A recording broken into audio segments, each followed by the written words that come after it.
Welcome to Untold Stories. I am Kevin Macmillan. I am Brittany Williams. Untold Stories is a program geared towards reaching and encouraging young at-risk youths through the sharing of motivational, inspirational, and relatable stories shared by persons throughout Trinidad and Tobago. Enjoy. Today, our guest is no other than Mr. Gideon Dickon, the President of Trinidad and Tobago Police Service Social and Welfare Association. Good day, sir. Thanks for having us. Good day, host. Good day, Untold Stories. It's a pleasure for me being here today. Please share with us your untold story. Well, my untold story started somewhere back in 1972. And my mother and father would have brought me into the world. Right? I was born in a place known as Mozambique. No one in Trinidad would really know this place per se, unless you are from within the foothills of Laventil and an old timer. I'm the first of 5 children. My mother and father would have divorced. I would have born just before they married, and they divorced within 4 years of marriage. So more or less I grew up with my mom in Mozambique, otherwise known as Upper Critchlow Hill, Chedapu Village, Mova, Laventil, with my 4 other siblings. I attended the Zimbabwe's Government Primary School. I went there for 7 years and subsequently did common entrance. These days you all know it as SEA. Sure. Right? So I did common entrance, and the truth is I really wanted to pass for Queen's Royal College. A year before I did that common entrance. I wasn't the brightest kid, but I wanted to pass because everybody wanted to pass the Queen's Royal College. And then a young lady who was about 4 to 5 years older than me was coming home in the community, and I remember seeing her in a white shirt and burgundy skirt. And when I asked my mom what school that was and if it have boys in the school, she did in fact say yes. So there's me at standard for exploring my options as to what school. So when I inquire further, I was told that the school is in fact Southeast Port of Spain Secondary. From that point, somewhere in 1983 or thereabouts, all I could have think about is wanting to pass for Southeast. So I took Queen's Royal College out of the window. Sat the common entrance exams, and lo and behold, the school that year did not do too well. The school that year got 7 students who would have passed for secondary school with 5 years, because in that period we had the junior secondary schools operating likewise. So we had 6 persons passing for Southeast and 1 person passing for Tranquil out of approximately 100 kids. And I so happened to be one of the persons who passed for Southeast Port of Spain Secondary School. To me, it was a great accomplishment, achievement at that young and tender age of 11, because most of my other classmates, who I found to be even brighter than me at that point in time, they in fact passed for junior secondary schools. So the journey started there. Not to make mention that it would have been rough, because as a first child in a single parent home and your other siblings looking for you to lead, it wasn't an easy journey through secondary school. My greatest mentor is in fact my mother, Teresa Tash. She would have provided the nurturing, the support, the love, the understanding, the sacrifice that was necessary for at least one to be able to pull the others along. So today, I just want to pay glowing tribute to my mother, Teresa Tash, for what she would have sacrificed. So there wasn't really any father figure in my life during my teenage days, and as you would be well aware, and the kids in areas like where we come from, there is hardly father figures around. So what that meant for me as a young fellow between the ages of 11 to 17, 18, it was getting an identity in the first instance and also projecting that identity to my peers, both at the school level, so this Port of Spain Secondary School, and the community level. Now, this was a major balancing act for me, and it was my only way of being able to navigate. So here you have a young fella. In my community at that point in time, we had a group of at least 20 guys, all of us within the range, between a 2 to 3 year age gap difference. And there was a generation of a similar number who would have been about 5 years older than us. So whilst growing up in the community, the generation that was 5 years ahead of us, those guys finished school and won the block linemen, gambling, smoking weed, running from the police when they appear, and they're waiting for their parents to actually pass on something to them. I wasn't that fortunate. I knew of all the ills, but I didn't get time to be part of the ills because, again, my mother had to go out to work, and my younger brother and sisters was dependent on my ability to try to be that big brother to navigate them to become better persons. So when I go to school, I was just average or just above average in terms of the academics, but I always excelled in sports. The only sports I could not have done was in fact swim. But any sport, once it required physical activity, I would always be amongst the better sporting athletes. So very early, I realized that for me to be able not to end up with the generation that was 5 years ahead of us is to try to use the vehicle of sports to get me out. So, that being said, I started to play every sport. Every sport. I recall, I just jumping ahead, I recall going to a retirees function 2 years ago, and some of my old teachers from Southeast Port of Spain Secondary School, they were there. And in the retirees function, they said,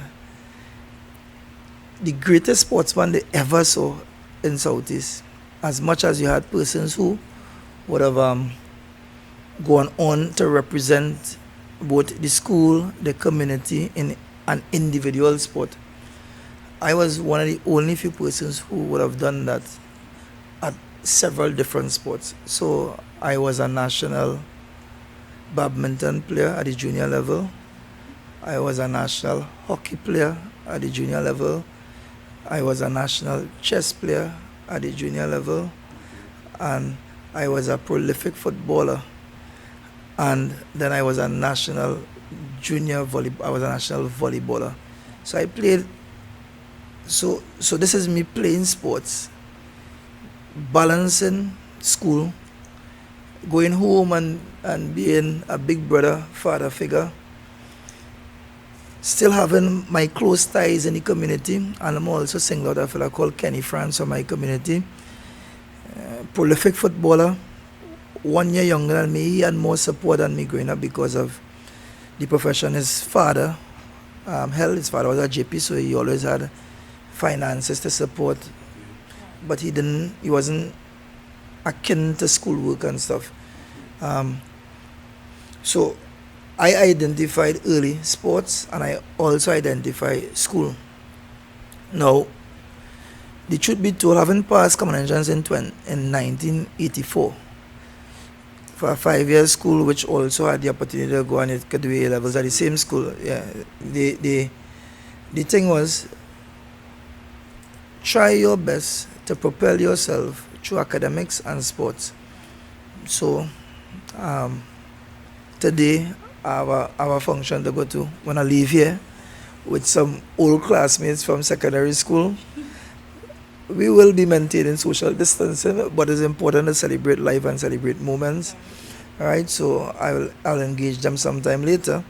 But there was a guy in secondary school, which, as I said earlier, I was always average in academics. or just above average. There was a guy named Wayne Brown. He is also a police officer today, acting inspector. He operates out of 999. So this guy named Wayne Brown, he is presently a police officer. He's an acting inspector. He is the inspector in charge of operational administration at the E99 unit at the academy, police academy.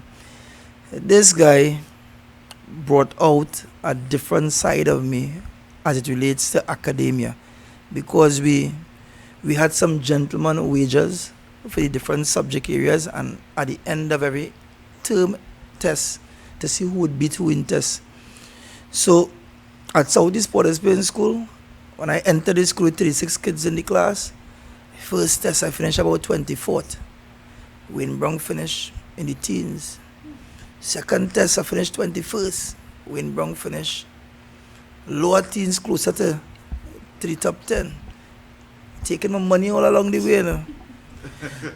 By the time the exam come around at the end of Form 1, I finished about, if I recall, 21st, about 19th. Wayne Brown finished in the top 10. He took my money. But it had to continue, the competitive thing coming out all here. So it went on into Form 2, it went on into Form 3. By the time we finished Form 3, my last exam in Form 3, I actually finished 8 out of the same. They kept the same class together over the years. So I finished about 8. Wayne Brown finished 7th. Now, all along I'm catching this guy, but I can't beat him, and he taking money.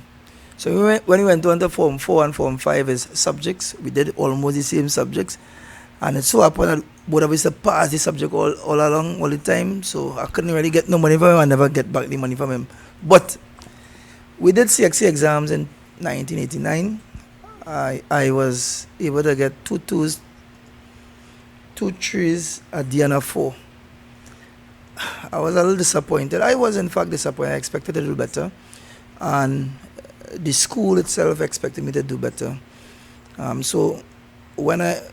But that year was a bad year for the school on the whole, because the school, from the time when we entered the school in Form 1, we were the youngest in the school.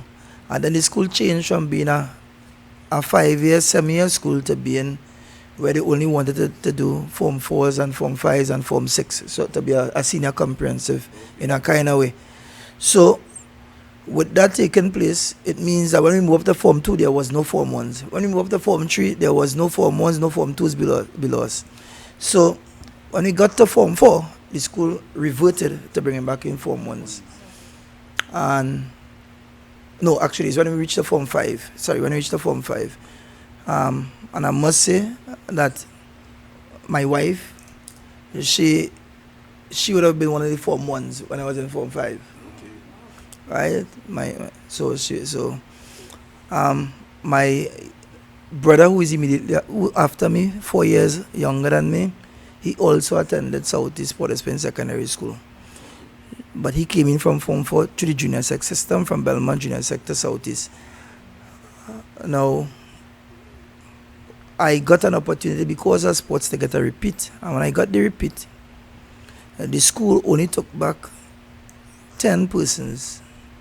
And I was one of the 10. It had over 500 or close to thereabouts graduate. No, it had 13 Form 5s with each class containing over 25 persons. So it had a big number graduated.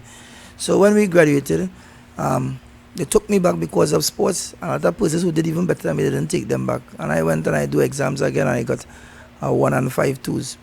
So that now propelled me to want to do better. So in wanting to do better, I decided, well, okay, let me go and do some E-levels. Instead of just, because E-levels was the trending thing at that point in time. Yes. So I did my E-levels. I went on to do sociology, went on to do GP and history at E-levels.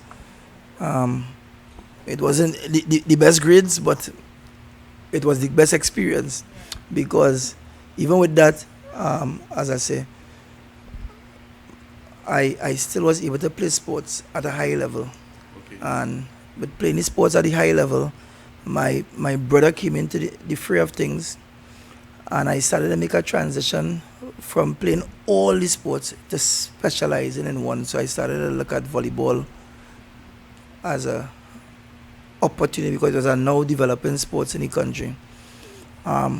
So with that, my wife also played with the school volleyball team, and my brother also played with the school volleyball team.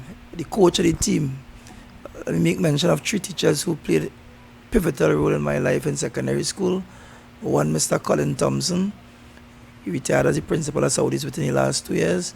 One, Mr. Arthur Jap Brown, who is deceased now. He was a football legend. Yeah, his son is also a police officer, so let me pay some compliments to Mr. Jab Brown and Mr. Kenneth Fitzpatrick in chess. Right? So what would have happened is that all these persons played this influential role in my life, and I decided at a young age that I had to play an influential role in other person's life. So off the bat, when Mr. Jab Brown, who was our football coach and volleyball coach and everything, left Southeast in 1989, after starting a volleyball team, he left the school. An opportunity was presented where we had the persons who could have played, but nobody to coach. So somehow here I ended up being a player coach and started to coach all these other younger kids in school. So the teachers had that kind of respect for me and support of me. So my wife became a volleyballer, my brother became a volleyballer, and then both of them went on to the national team. I went on to the national team. And that also started a different chapter in my life as it relates to being a national athlete. So now we at the stage 1992 when I finished A-levels. Excuse me, Mr. President. How was it like back in the community? Right. So I'm going back to the community here now. So my peers found that they were not seeing sufficient of me because I was always either studying or playing sports. But I also started to coach sports whilst I was playing and studying. So I went back into the community and bring out a volleyball team in the community. So the same peers and even the younger generation, I started to coach them volleyball in the community to keep them away from having plenty idle time on their hands. Right? So that took place. With that, the community decided to form a community council, and they elected me to be the president of Mozambique Youth Council. So I became now the president of Mozambique Youth Council at the age of 18, 19, somewhere around there. We started to have community activities to keep these youngsters occupied, a little football competition, sports and family, bus ride, excursion. Well, I think I got a traumatic experience. So we had the sports, we had the football competition, and when we would have ascended to this big excursion, I was the president of this youth council who organized this thing. Excursion going nice, we going down Los Bajos or Los Euros, whatever, back in the good old days. A big fight broke out with 2 family members and someone almost lost their life. That in itself was a trigger point for me as a young person who had so much responsibility because all the arrangement fell squarely on my shoulder, and it was my young peers who engaged in drinking, couldn't handle the alcohol levels, and it ended up in a situation where someone almost lost their life. I didn't handle it too well, and the community at that point in time, we disbanded that youth movement. But we maintained the volleyball team for a couple of years. But a situation which occurred, which has significant relevance as to who I am and why I ended up going into policing was, so when I finished A-levels, I started to work National Training Board as a library assistant. The salary or the stipend was in fact $400 a month. You was saying, Mr. Macmillan, Miss Brittany, you was saying $400 a month, and this was 1992 into 1993. Now, at that time, my brother and myself in the home, because he was just about to be finishing CXC, and she went to greener pastures as a young fella. I felt responsible enough that I could have carry, and $400 back them time was plenty money as far as I concerned. So take the $400 I used to be saving a little something, going and work hard. My brother borrowed some money without my permission and went on the block and gamble. And he went back, he lost, so he went back home and took more of what we had saved there. And he gambled again and he lost. And I came home and I saw the money missing. I asked, now I myself, prior to that, might have gone on the, would have gone on the block and patronizing the little wappy. Wappy was the in thing for fellas my age. Make quick money. So this wappy and my brother losing this money, and this all the money that we had. And I came on and inquire. He said to me, he don't know anything about the money. I said, okay, well then somebody breaking the house. But it had no signs of breaking. Okay. So we had 1993 or we 1993 about that this time. So I went to the block and I inquired from all the fellas and I'm around if my brother was down the road, and they say, yeah, he was doing some $100 bills and he gambled and he lost his money. I went back home, I got my brother carrying back down the road. Now my brother, bigger and stronger than me. Well, back then he would have just been bigger than me, but not stronger than me. So I went back home, I got my brother and I took him down the road and I gave him a cut skin in front of everybody. And I said to him that he will never see me on the block again. As a matter of fact, he calling me right now. Right? You'll never see me on the block again. And as such, I don't ever want to see him on the block again, gambling. At that stage, That was the turning point. that was the turning point. That was the real turning point of my life. So, we at 1993, I decided that with my passes, I went to look for another job. It had an upgrade in the system, so we moved from National Training Board to OJT. So they were paying $800 for persons who had 5 O levels and beyond. So I went and I started work there. My brother ended up getting a little stint in the Bureau of Standards. So we started to be little role models in the community. Okay. While is that taking place, you know it will have persons who want to pull us back in to come and find time with them on the block, and to also be part of activities that wasn't really law abiding. So your distraction was you just trying to advance yourself. It was not a distraction. It was my focal point. I know that from the age of 10, 11 years old, I always knew that by the time I turned 30, I should have house, land, wife, kids. I always knew that from the age of 10. And even with knowing that, I couldn't go and leave my brother behind and not try to pull others along because, again, first child. So, with that taking place, Wayne Brown popped back up in my life again. So, in 1993, Wayne Brown, 1992, called for me for us to go and try out for the police service. The same fellow who was competing with me all the time in school and taking my money, right? Yes. So he popped back up, like, we try out for the police service. So I go with him, we try out for the police service. I mash up, we 1992 into 1993. Before I tried for there, when I finished the levels, I would have tried for the Defense Force to go in as an officer because I had the qualifications. I believe it was the best exam I ever did in my life. The best exam. Common entrance, CXC, nothing could have competed. It's the best exam. So I expected to get through. Lo and behold, they call out a group of persons. My name called out, so I was smiling all the way to the bank. Bam, they say all here, one successful.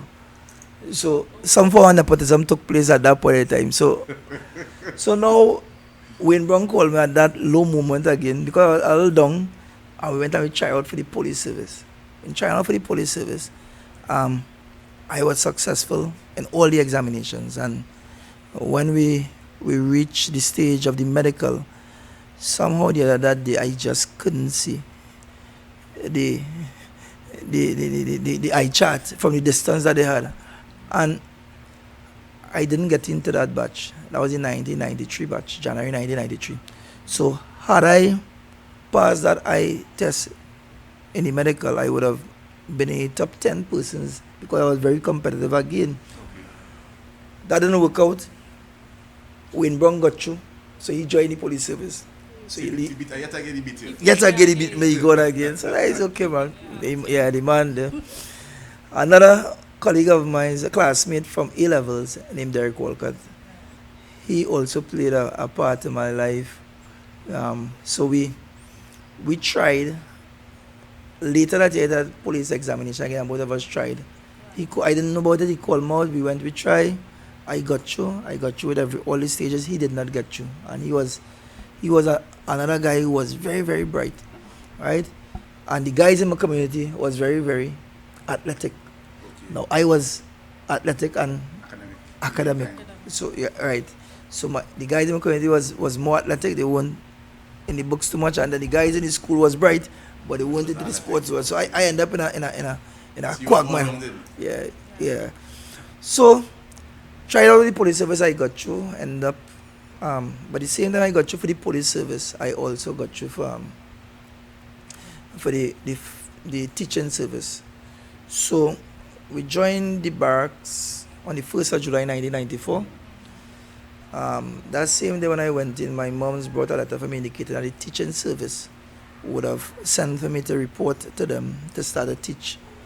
It's 1st of July 1994. But I was already a day into the barracks and I was placed as a senior man in charge of a squad. So B squad. Sergeant Archie, 8466 Sergeant Archie, the next person who played a pivotal role in my development. He was there, the Pharaoh. So I ended up having to weigh over the weekend whether I would want to stay as a police officer or take my call as a teacher. Yeah, I had the option. That choice to make. Yeah, so, and the bonding with me and the guys on that weekend, batch of 94, class of 94, I call them the class of 94. We have a good batch group that is alive. It caused me to say, well, here we're going. I could impact this group of persons here in a positive way. So I decided to be a police officer. I stayed in and I went through training. I went through training as senior man. The only name people knew me as. People didn't know my name. They used to call me senior man. Just because I was the senior man of Archie's squad, it became like the senior man for the entire barracks. So the 150 persons, it became that way. So again, all this happening, my community paying attention to what is going on with me. My school that I attended for 8 years, because I repeated Form 5 and then I went into Form 6. I did two years there. So the school paying attention to what is going on with me.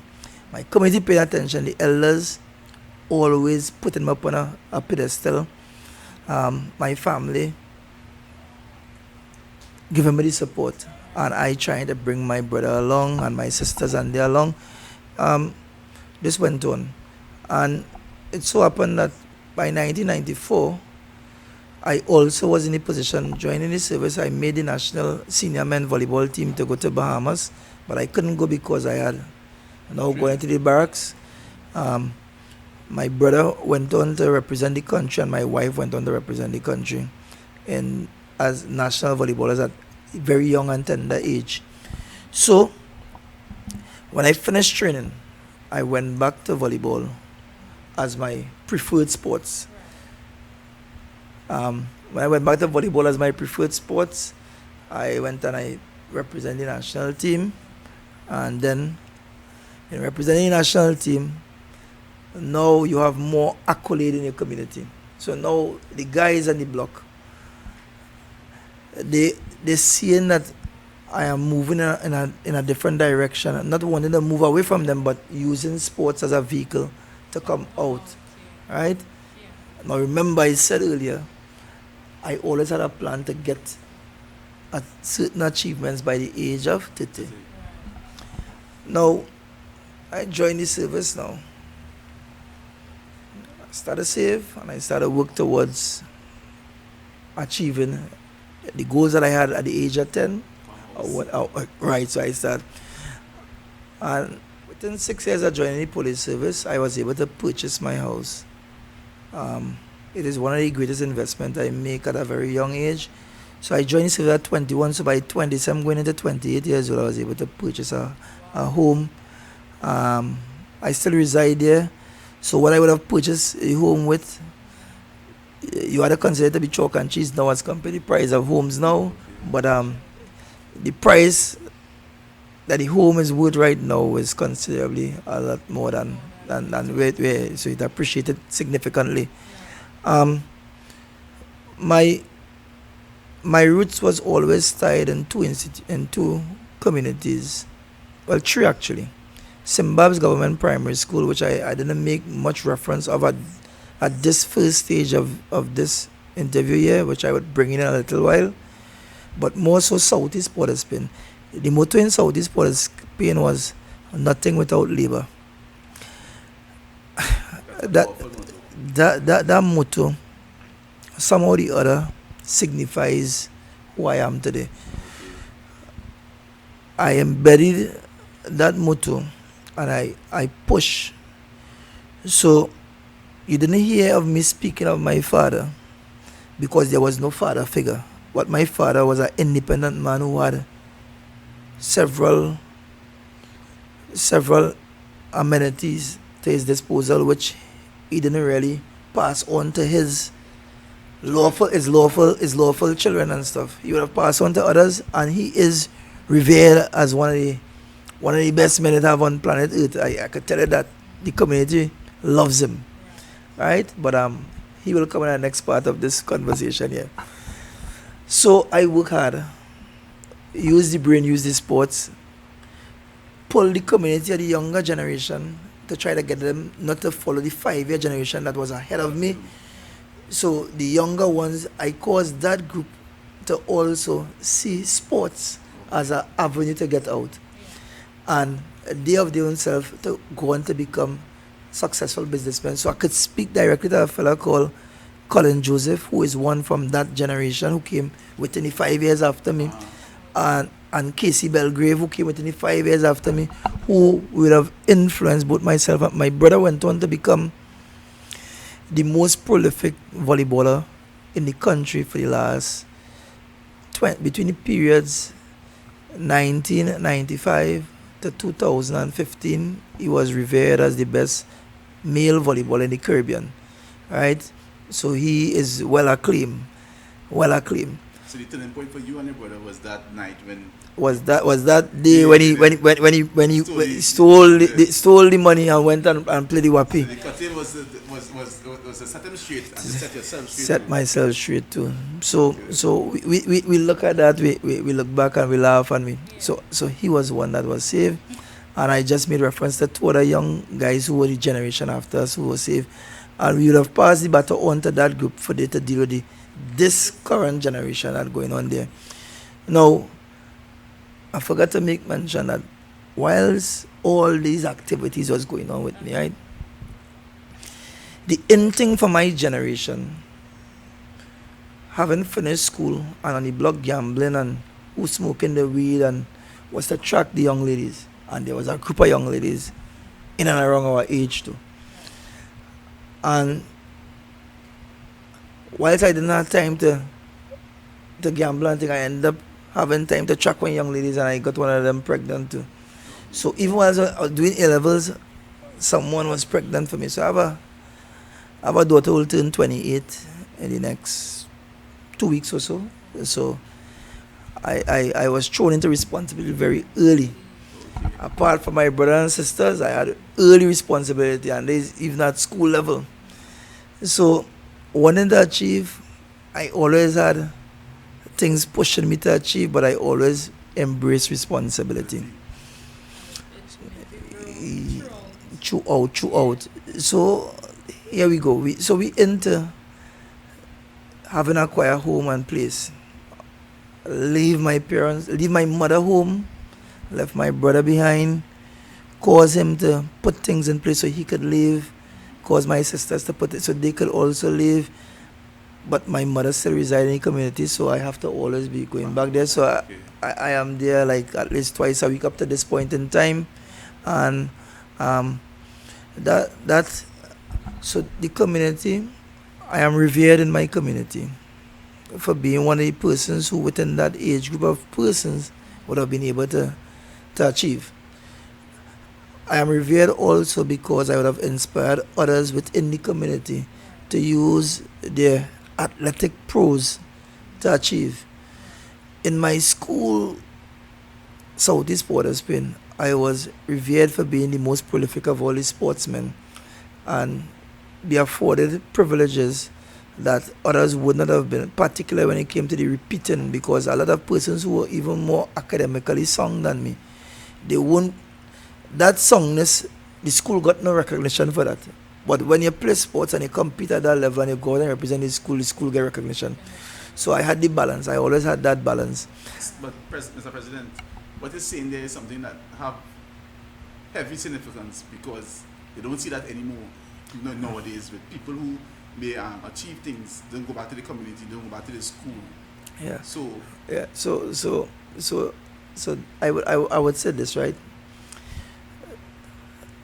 Saudi Port of Spain is one of the significant institutions which have me who I am, did nothing without labor. I work for everything. So even becoming a police officer, I had to work hard for all my achievement to this point in time and still plan to work hard for all that I have to get. Going back to my community, it is a bittersweet pill to swallow because the guys who won me would have grew.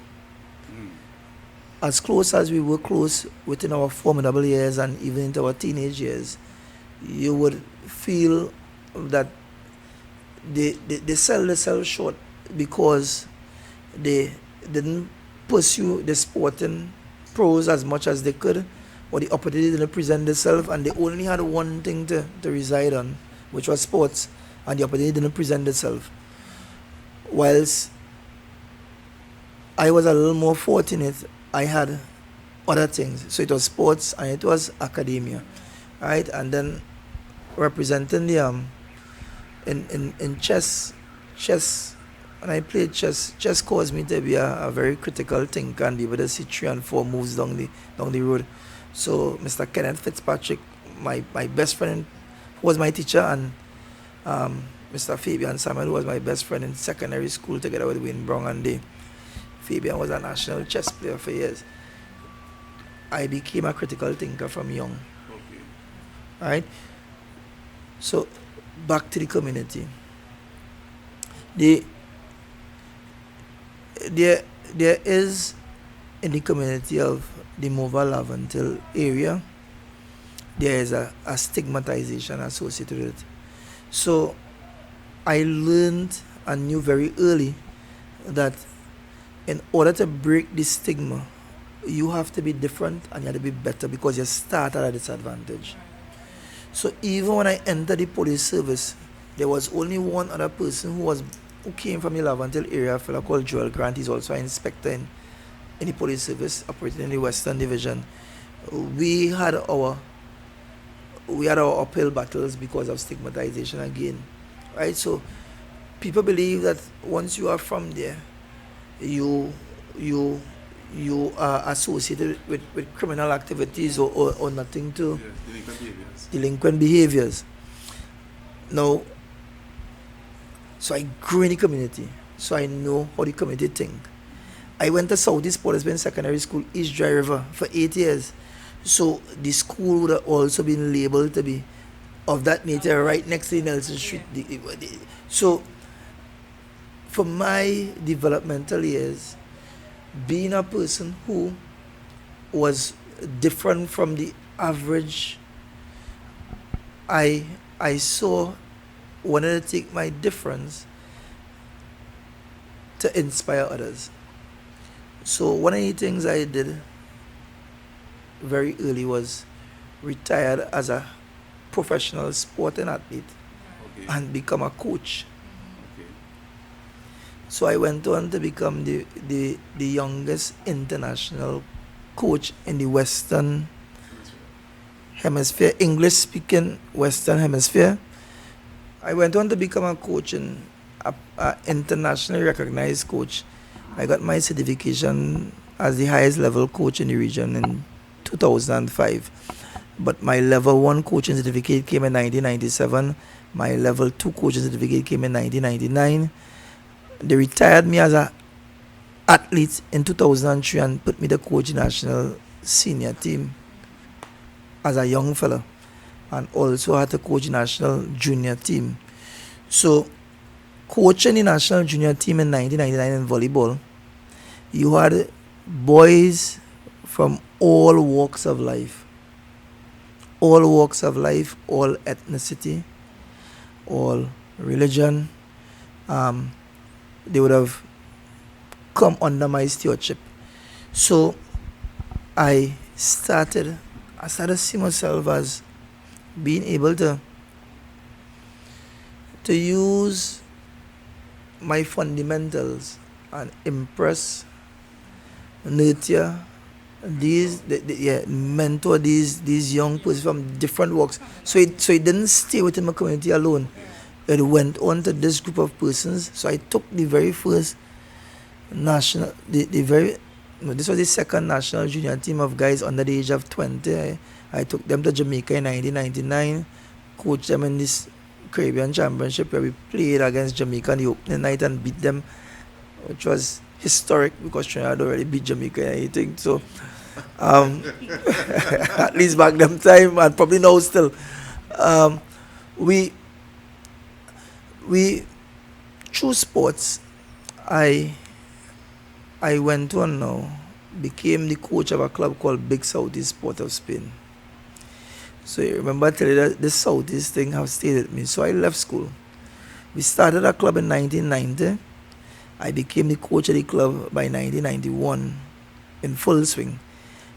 Left school in 1992, maintained the school name. Right now, the club is still the champion club in the country in volleyball.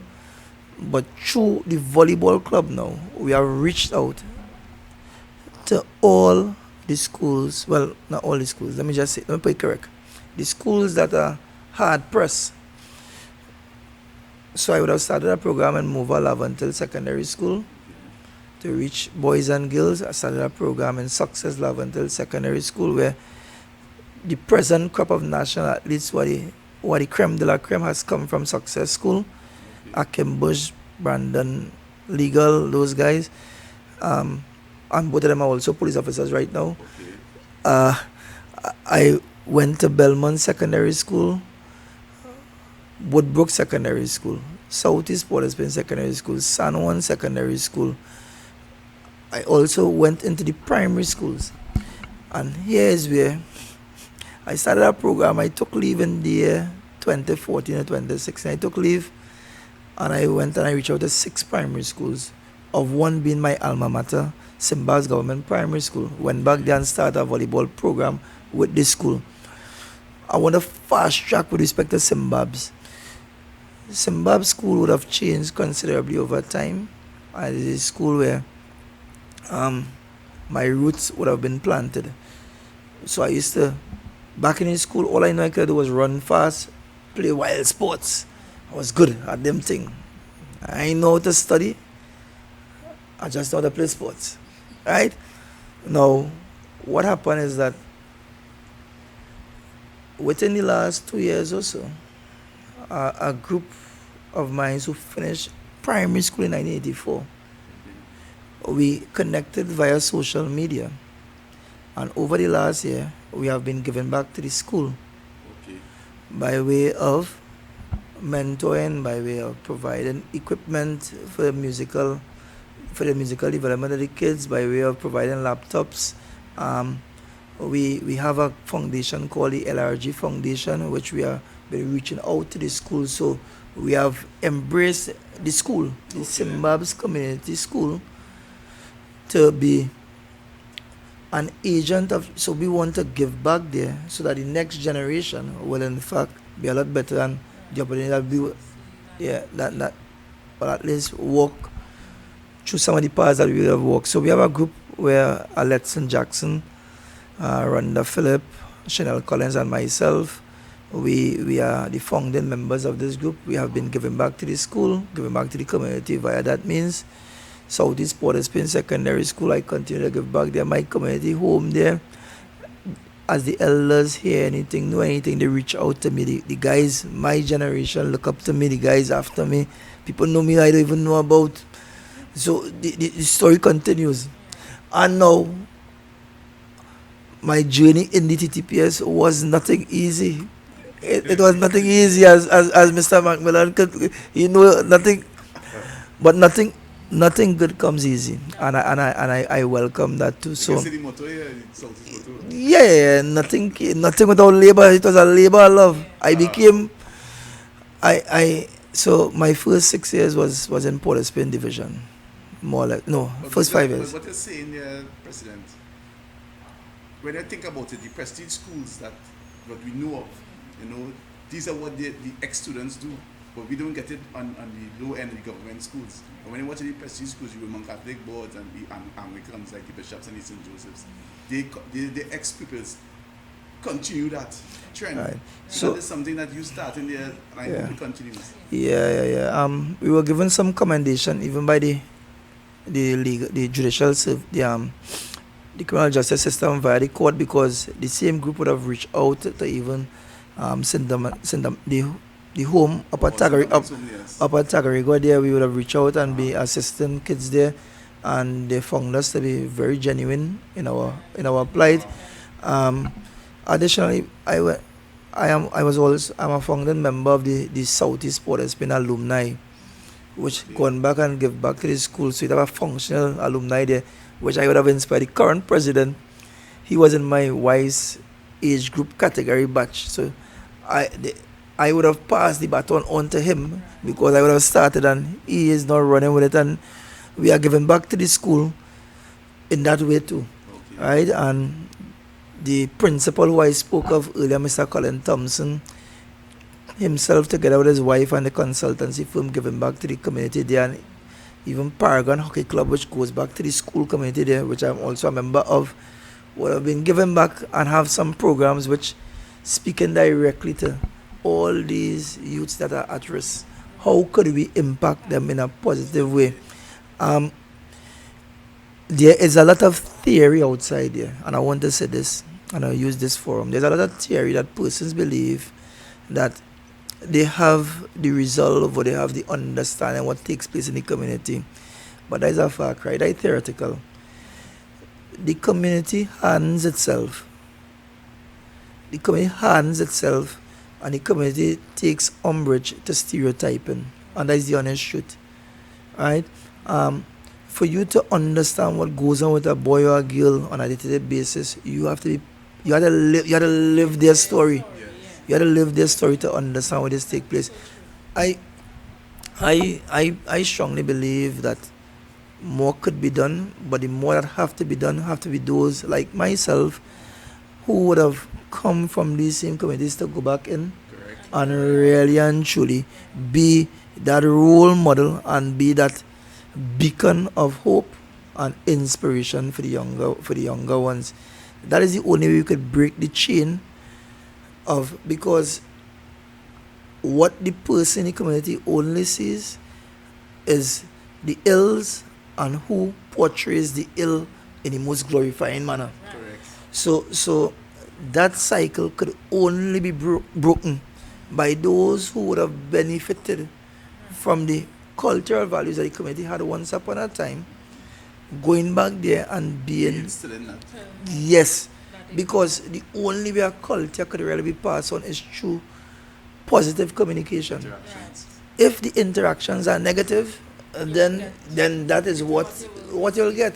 So we need persons to be going back to try to do that in a more meaningful way. So I want to commend the LRG Foundation. I want to commend the CPOS alumni, which I've been part of. I want to commend my big CPOS volleyball club, which I've been trying to do that. I want to commend the TTPS for trying also to reach out to these at-risk communities and stuff.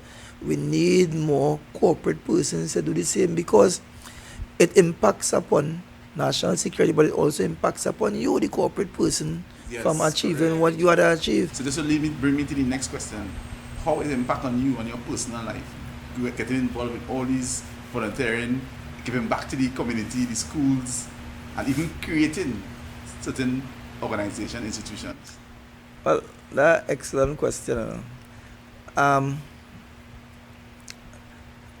I haven't said much about my family, who have been my bedrock of support, right? Because my wife, as I said, we went to the same school, so we are together for the last 28 years.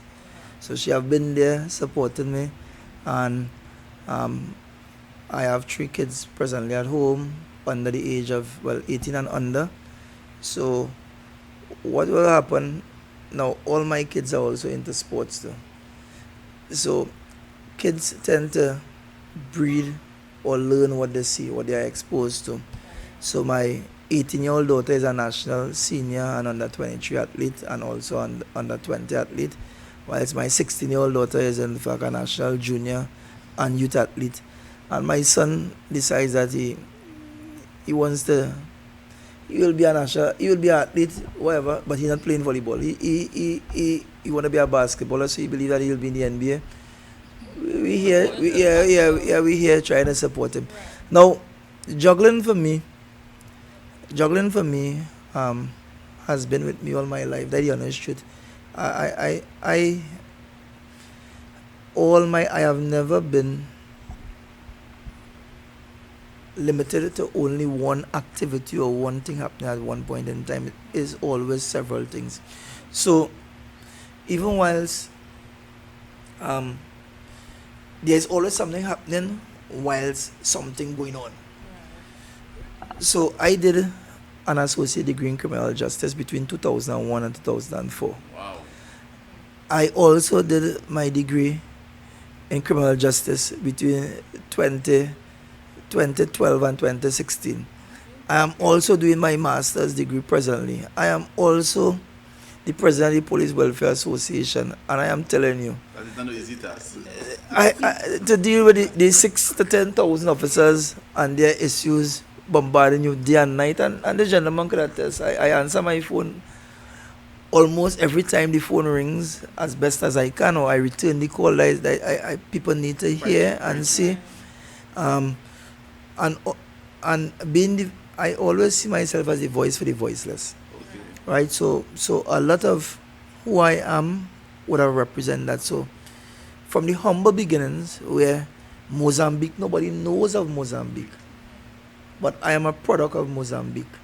So I am a voice of Mozambique by when I appear, how I speak, how I care about myself, how I represent my family. No one knows my family humble beginnings, because I could tell you, in a single parent home, there are tremendous challenges.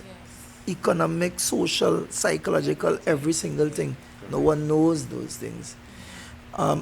Being a first child in that situation is also a challenge, because you are limited in what you could do and what you will be exposed to. You'll be exposed to everything at a very young and tender age. Having to deal with my peers in the community, where the peer pressure was the in thing. I felt one of the peer pressure. I became a teenage parent. So at 19, I was a parent. It is also a challenge. But then you also have on the other side, where I had to do academics and do sports as my vehicle to get out. Right. So I was forced to embrace added responsibility, because, again, as I said earlier, I never had one thing happen at the same point in time for any long period. I am aware that it is more challenging, more so because of the stigma associated with when you become a teenage parent as a female. So it is a little more challenging, but it is not a mountain that cannot be climbed. So I would encourage young persons to really and truly firstly pursue their academic exploits, their career in academia. Also, even treat with, if you are good in something, go out and try to be the best that you could be, because you will be rewarded for it. That is one of my advice, my fundamental principles in which I live by.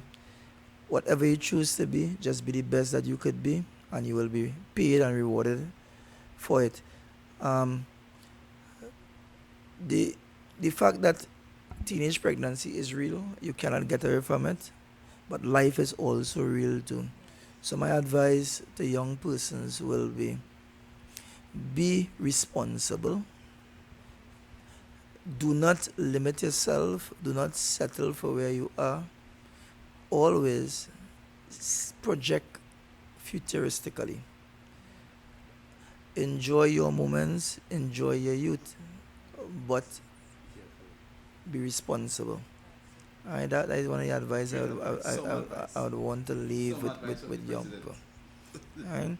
So, but sir, I'm also observed, sir, from your untold story, where the story being told, that he was a president many times over.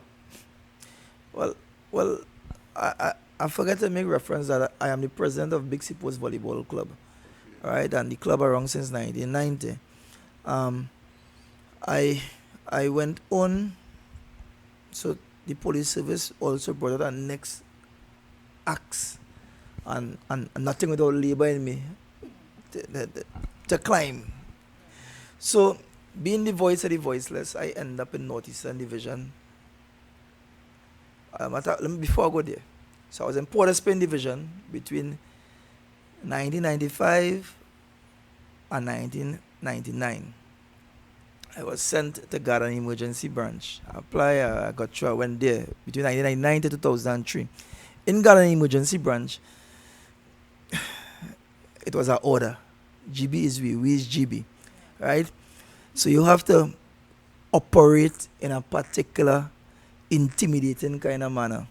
You had to be ready on the go. You had to be disciplined. You had to be a team player. I welcome the lessons learned in Ghana Emergency, but some or the other, because of dormitory talk and thing, I used to always end up carrying some deep conversations, and conversations that spoke to trying to improve the unit. But others won't, they didn't have the fortitude to want to speak to the seniors in relation to it. That caused me to end up in Ghana Emergency, to end up placing me on special assignments. On special assignment, because I could have real talk back since then. I end up in a place called I leave Ghana Emergency. I went to anti-corruption. In anti-corruption, I was the voice of the voiceless there again. Because of that voice, they decided that they need to transfer me out there because my mouth was too big. I ended up in Northeastern Division. Now, this is where our next chapter was told.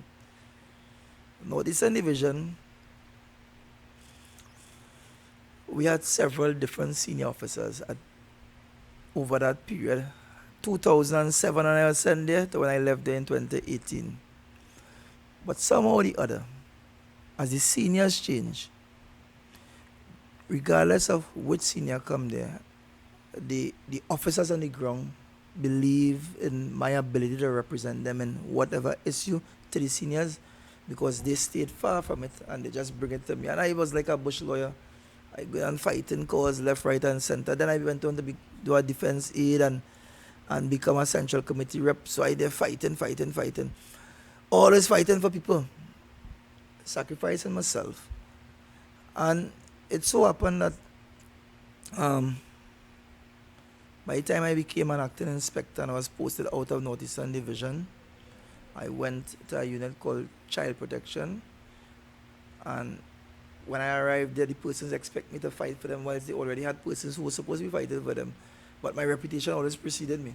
So I go on and I start to fight for child protection now. And with that, I was approached by Ansel Ford, who is the present secretary now, for us to run for election, because they know me to be a fighter again. Because and that has been my story. So right now I am fighting for everyone. I'm fighting for every member. I'm fighting for every single police officer. I'm fighting for every law enforcement officer. And I don't see the fight as being just singularly a police fight. I see it as law enforcement having to let our voice be heard and let our people be treated how they're supposed to be treated. Um, the the climate has changed in terms of how unions and associations would have done business in the past to get results, and I also am a change agent. So embracing that and understanding you want results by action and not by inaction. What has happened is that you have to be very strategic. You got to be tactful in terms of when you push and pull the envelope. Um, so my team, which went into office on the 31st of July 2019, as a matter of fact, when we won the election, we have had some moderate successes. We have achieved at least 14, 15 of our manifesto items to date. And it's not a big it's not a big parade and championing. We feel that once it redounds to betterment for all the officers, that is our purpose of being here. So that is the new chapter of my life. I decided to go into this chapter in terms of the greater welfare of the organization. I decided that in and around the mid to late part of 2018, and I ran in an election which I had no control over. As a matter of fact, I ran in an election where I was even out of the country at one stage, at a critical stage. I came back in the day before the election. And so at 2 weeks window I was out coaching the national team because, again, I always have something happening at the same point in time. So I carried the national team to Mexico. We were very successful there. I came back one day, but I beat the ground with my team members and we would have been able to win sufficient support. I want to thank the TTPS officers, the members of the association for that endorsement. I won that election by 7 votes in the first instance. That again is nothing without is labor. Nothing without labor. So you run an election and you win by 7 votes, so you need to recount. So that was your mantra. that is it, right? True. Nothing without labor. And the endorsement has put me in a place where I could impact upon the lives of many other persons and many other communities, because as you impact upon individuals who come from different communities, here it is you are actually impacted indirectly on the community in which they come from. So my work is far from over. Um, I take each day one day at a time. I I I forecast. I am very strategic in the way I do things in terms of I have a vision, and with the vision I try to get others to buy into the vision. It has worked for the better part of it. Sometimes it mightn't come all at once, but it will come most times, right? So you just need to be consistent. So right. The truth is, I decided after 10 years service to to to be or to reach as far as this service could take me. All right. So when I had 10 years service in 2004, I decided that whatever it takes, I am going to do and prepare myself for higher office all the time. So I've consistently been doing that. As it relates to 5 years from now, I'll be 52 years old at that stage, right? And even at 52, I believe that my rank in the organization will be sufficient to be able to commandeer a lot more of our charges, and also to be speaking with the stakeholders that the TTPS must engage on a day-to-day basis. I have chosen this profession, right? Remember, I had to choose between policing and teaching. I've chosen the profession, so I would want to reach as far as the profession would carry me. I will make my mark here, likewise where I've made my mark in sports and made my mark in community affairs. I am very thankful for the good health and the support that I have gotten over the years. So I wouldn't want to say much more where that is concerned at this point in time, but the Lord has been um, he has been very, very good to me and my family, to be quite honest. Very Right? nice. Okay. So you, So, what advice you will have for like people to motivate people to follow your footsteps, and for those who are coming also in the communities, at risk communities, that we so want to focus on this show, Untold Stories? the advice is simple. Where you start isn't where you will end. Um, whatever God-given ability you have, do not take it for granted. Make the most of that. Whatever support structure you have, also capitalize on that support structure. Whatever opportunities present itself that is lawful, cash in on the opportunities. I would want all the young persons in the community just to be the best that they could be.